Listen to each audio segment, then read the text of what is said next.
તો દિવાળીમાં અંબાલાલ પટેલની મોટી આગાહી છે। બંગાળના ઉપસાગરમાં વાવાઝોડું બનવાની શક્યતા છે। 23 અને 24થી સિસ્ટમ મજબૂત થશે। 28 અને 29 ઓક્ટોબર સુધીમાં ભારે ચક્રવાત થવાની શક્યતા રહેશે।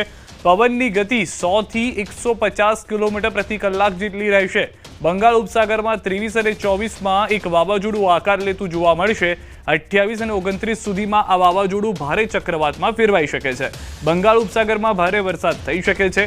19 ઓક્ટોબરના દિવસે વાવાઝોડું અરબી સમુદ્રમાં આકાર લેતું જોવા મળશે તેવું અંબાલાલ પટેલ તરફથી આગાહી કરાઈ છે। અરબ સાગરમાં તારીખ 19મી ઓક્ટોબરથી એક સિસ્ટમ મજબૂત બનશે।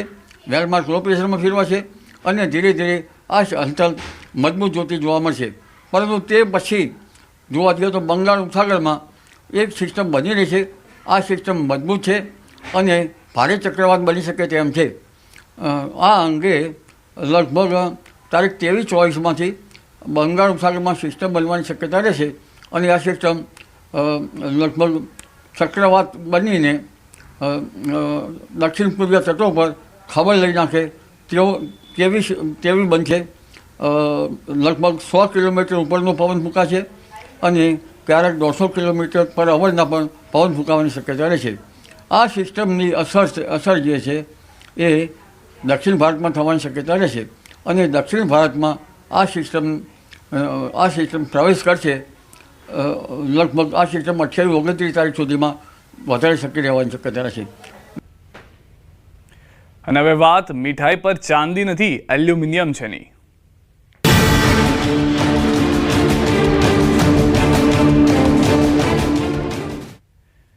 દિવાળીમાં મીઠાઈ આરોગતા પહેલા સાવધાન રહેજો। દરેક ચમકતી વસ્તુ ચાંદી નથી હોતી। આ વાત અમે એટલા માટે કરી રહ્યા છીએ કેમ કે ચાંદીનો ભાવ ઐતિહાસિક સપાટી પર પહોંચી ગયો છે। ત્યારે શું દરેક મીઠાઈના વેપારીઓ તેમને ચાંદીના વરખવાળી મીઠાઈ આપતા હશે? તેવો સવાલ ઊભો થઈ રહ્યો છે કે માર્કેટમાં મળતી ચાંદીના વરખવાળી મીઠાઈ વેપારીઓને કેવી રીતે પોસાય છે? તે એક મોટો સવાલ છે। ત્યારે તમે જે મીઠાઈ ખાઈ રહ્યા છો તે ક્યાંક નકલી તો નથી ને? તો ચાલો જાણીએ શું છે ચાંદીના વરખની ખરી હકીકત વિશે।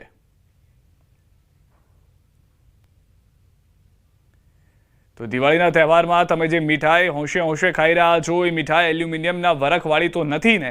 એ મીઠાઈ આરોગ્ય બાદ તમારી તબિયત બગાડી શકે છે। મીઠાઈઓ પર અસલી ચાંદીના વરખને કેવી રીતે ઓળખવું તે જાણવું મહત્વપૂર્ણ છે। અમે તમને જણાવીશું કે નકલી વરખવાળી મીઠાઈ કેવી રીતે ઓળખવી। જે નકલી વરખવાળી મીઠાઈ છે તે એલ્યુમિનિયમ જેવી ધાતુઓ સાથે મિશ્રિત કરવામાં આવે છે જેથી સરળતાથી ફાટતું નથી। નકલી વરખ તેજસ્વી પણ થોડી પીળી ચમક હોય છે। નકલી વરખ હાથ પર ઘસતા જ ફાટી જાય છે। નકલી વરખ કઠણ પણ હોય છે। નકલી વરખને સળગાવતા તે બળી જાય છે। તો આ પ્રમાણે તમે જાણી શકો છો કે તે નકલી છે કે અસલી। તહેવારોની સિઝનમાં નાગરિકોના સ્વાસ્થ્યને લઈને એએમસીની ટીમે બિકાનેર સ્વીટ માર્ટની દુકાન ચેકિંગ કર્યું। ત્યારે આ દરમિયાન અમે આપને બતાવીશું કે મીઠાઈ કઈ રીતે તૈયાર કરવામાં આવે છે। દરેક દેખાતી પીળી વસ્તુ સોનું નથી હોતું, એ જ રીતે દરેક દેખાતું સિલ્વર એ ચાંદી નથી હોતું। એક તરફ ચાંદીનો જે ભાવ છે એ ઐતિહાસિક સપાટી પર પહોંચ્યો છે, ત્યારે આ વખતે જે મીઠાઈ છે તેમાં જે રીતે ચાંદીના પરખની જે મીઠાઈ સૌથી વધુ ખવાતી છે, મેં ખાસ કરીને કાજુ કતરી, એ દરેક નાનાથી લઈને મોટા માટે એ પસંદ હોય છે એ કાજુ કતરી। પરંતુ આપ જોઈ શકો છો કે ચાંદીની વરખ છે તેમાં પણ અલગ અલગ પ્રકારની ચાંદીની વરખ આવતી હોય છે। તેમાં પણ એલ્યુમિનિયમ હોય અનેક ડુપ્લિકેટ વસ્તુ ઉપયોગ થતી હોય છે, કારણ કે ચાંદીનો જે ભાવ છે તે સતત વધી રહ્યો છે અને ચાંદી છે તે અત્યારે તે સપાટી પર અને સૌથી હાઈએસ્ટ તેનો ભાવ પહોંચી ગયો જણાય છે। ફૂડ અધિકારી મહેન્દ્ર સર, જે વાત કરીએ તમારા હાથમાં જે ચાંદીની વરખ જે જોવા મળી રહી છે, ખરેખર આ ચાંદીની વરખ શું હોય છે?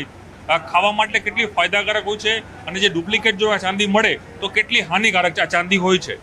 અમદાવાદ મ્યુનિસિપલ કોર્પોરેશન દ્વારા હાલમાં દિવાળીના તહેવારોમાં મીઠાઈનું વધારે પ્રમાણમાં વેચાણ થતું હોય છે, જેના અનુસંધાનમાં અમદાવાદ મ્યુનિસિપલ કોર્પોરેશનની ફૂડ વિભાગની ટીમ દ્વારા અલગ અલગ મીઠાઈ બનાવતા, નમકીન બનાવતા, બેકરી પ્રોડક્ટ બનાવતા જે કારખાના અથવા વેચતા વેપારીઓ છે ત્યાં હાલ ચેકિંગ હાથ ધરાઈ રહ્યું છે અને જરૂર જણાય તો ત્યાંથી નમૂના લેવાની પણ કાર્યવાહી કરવામાં આવી રહી છે। હાલમાં એક્ઝામ્પલ તરીકે કાજુ કતરી છે, કાજુ રોલ છે, એમાં ચાંદીના વરખ વપરાતા હોય છે। ચાંદીના વરખનો અત્યારે ભાવ છે એ હાઈ સપાટી પર છે, જેના કારણે વેપારીઓ જો ડુપ્લિકેટ વરખ વાપરતા હોય તો એની સમયે કોર્પોરેશન લાલ આંખ કરી રહ્યું છે। જો ચાંદીનો વરખ છે આપણે જ્યારે આંખથી મસળતા હોઈએ સમજાવો અમને કઈ રીતનું કદાચ જે ગ્રાહક પણ ચાંદી આજે કાજુ કતરી લેવા જાય સાહેબ, તો ત્યારે એને શું કાળજી લેવાની છે કે તરફને માપી શકે કે આ ખરેખર ઓરિજિનલ સિલ્વર છે? જો ચાંદીનો વરખ જ્યારે હાથમાં લઈને આમ તમે જ્યારે મસળતા હોય અને એ જ્યારે છૂટો થઈ જતો હોય, એકદમ છૂટો થઈ જતો હોય તો એ ઓરિજિનલ છે.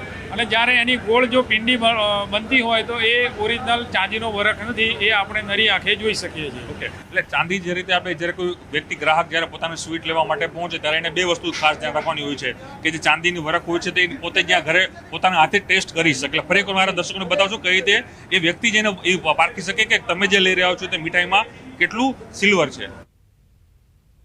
કાજુ કતરીની ઉપર જે વરખ લગાવવામાં આવે છે એને હાથમાં લઈ અને આ રીતે તમે જ્યારે મસળશો તો એના પાર્ટિકલ છે એકદમ છૂટા પડી જશે.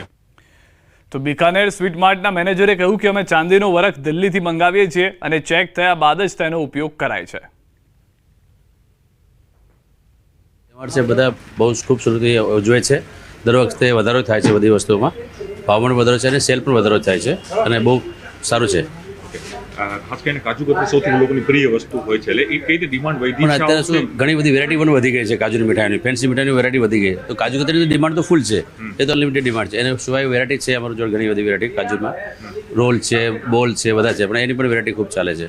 ઓકે, ખાસ કરીને કાજુ કતરી ઉપર જે વરખ લાગતી છે સ્વીટ ઉપર ખાસ કરીને, તો એ આ વખતે ચાંદીનો ભાવ જે ઇન્ક્રીઝ થયો છે એટલે હાઈ ઉપર ગયો છે, તો એમાં કેટલી અસર આપણે જોવા મળે છે? એની ઇન્ક્વાયરી અથવા એની સેલમાં કોઈ ડિફરન્સ જોવા મળ્યું છે? નહીં, કોઈ સેલમાં ડિફરન્સ જોવા મળ્યું. ઓકે, બરોબર છે. એટલે એ જે ચાંદીની વરખવાળી સિલાઈ છે એનું ફૂલ સેલિંગ અત્યારે થઈ જ રહ્યું છે? હા, ચાલુ છે, થઈ રહ્યું છે. કોઈ આવી ઇન્ક્વાયરી કરે છે મોંઘી થાય એમાં કોઈ? સમગ્ર મામલે તબીબે દાવો કર્યો કે આ નકલી વરખવાળી મીઠાઈ સ્વાસ્થ્ય માટે જોખમી છે. આ મીઠાઈ ખાવાથી કિડની, લીવર પર અસર કરે છે અને ફૂડ પોઈઝનિંગ પણ થઈ શકે છે. હવે એલ્યુમિનિયમનું વરખને લીધે મગજમાં નુકસાન થઈ શકે, થોડી મેમરી લોસ થાય, ઉલટી ઉપકા થાય, ડાયરિયા થાય, હાડકાં નબળા થાય, લાંબા ગાળે આવી ઇફેક્ટ થઈ શકે છે. અને એ જ રીતે નિકલ બી કોઈક વાર વપરાય છે અને નિકલને લીધે પણ ઉલટી થવી, ઝાડા થઈ જવા, પેટમાં ડિસ્કમ્ફર્ટ લાગવું, આ બધું થતું હોય છે.